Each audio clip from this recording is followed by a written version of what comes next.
உலகிலேயே மிகவும் வலிமையான இராணுவ சக்தியை கொண்டிருப்பதாக கூறும் அமெரிக்காவால் ஹோர்முஸ் நீரிணையின் பாதுகாப்பை ஏன் உறுதி செய்ய முடியவில்லை? இது தொடர்பாக சர்வதேச ஊடகங்கள் பல்வேறு தகவல்களை வெளியிடுகின்றன. நீங்கள் இப்போது கௌபே வழியாக ஆன்லைனில் போக்குவரத்து அபராதங்களை செலுத்த முடியும். ஹோர்முஸ் நீரிணையின் அமைவிடம் தொடர்பில் உங்களுக்கு தெரியும். பாரசீக வளைகுடா வழியாக அரபிக்கடலுக்கு செல்ல விரும்பினால் நிச்சயமாக ஒரே கடல் வழி ஹோர்முஸ் நீரிணையாக பயணிப்பதுதான். ஆனால் இது ஒரு குறுகிய வழி. ஒருபுறம் ஈரான் இருக்கிறது, மறுபுறம் ஓமானும் ஐக்கிய அரபு ராஜ்யமும் இருக்கிறது. சில நேரங்களில் ஹோர்முஸ் நீரிணையில் கப்பல்கள் செல்லக்கூடிய கடல் வழியின் அகலம் 4 கிலோமீட்டருக்கு குறைவாக காணப்படுகிறது.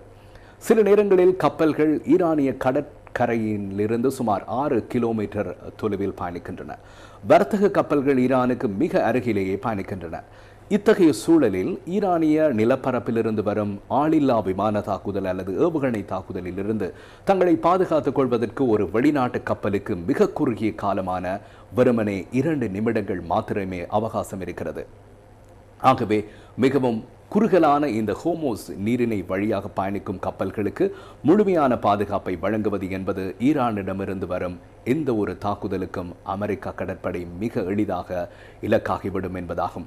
இந்த நோக்கத்திற்காக அமெரிக்கா நீண்ட காலத்திற்கு டிஸ்ட்ராய்வர் வகை கப்பல்களை குறித்த தாக்குதல்களுக்காக அங்கு நிலைநிறுத்த வேண்டும், அல்லது நாம் ஈரானிய கடற்கரையில் அமெரிக்க படைகளை நிலைநிறுத்த வேண்டும். இவ்வாறான சூழ்நிலையில் ஹோர்முஸ் நீரிணையினை திறப்பது தொடர்பில் ஈரான் தற்போது என்ன சொல்கிறது? அமெரிக்கா, இஸ்ரேல் மற்றும் அவர் தம் நட்பு தரப்புகளை தவிர்த்து உலகின் ஏனைய நாடுகளுக்கு ஹோர்முஸ் நீரிணை திறந்தே இருக்கும் என்ற ஈரானின் நிலைப்பாடு இன்னமும் மாறாமல் உள்ளது. வலயம் முழுவதும் நிலவும் பாதுகாப்பின்மை ஹோர்முஸ் நீரிணையும் பாதிக்கிறது என ஈரானிய வெளியுறவு அமைச்சகத்தின் செய்தி தொடர்பாளர் இஸ்மாயில் பகாய் இந்தியாவின் NDTV செய்தி சேவைக்கு வழங்கிய நேர்காணலில் குறிப்பிட்டுள்ளார். மேலும் இந்த நிலைமைக்கு ஈரான் காரணம் அல்ல என்றும் அவர் கூறினார். ஹோர்முஸ் நீரிணை வழியாக இந்திய கப்பல்கள் பாதுகாப்பாக செல்வது குறித்து கருத்து தெரிவித்த அவர் இந்தியாவுக்கும் ஈரானுக்கும் இடையே மிகவும் நெருங்கிய உறவுகள் உள்ளன என்றும் கூறினார். மேலும் இரு நாடுகளுக்கும் இடையே நல்லுறவை பேணுவது ஈரானுக்கு மிகவும் முக்கியம் என்றும் அவர் கூறினார். கடந்த சில நாட்களில் மட்டும் ஈரானின் அனுமதியுடன் ஒரு பாகிஸ்தான் கப்பல், பல இந்திய கப்பல்கள் மற்றும் ஒரு துருக்கி கப்பல் ஹோர்முஸ் நீரிணை வழியாக பயணித்துள்ளன என வெளிநாட்டு அறிக்கைகள் தெரிவிக்கின்றன.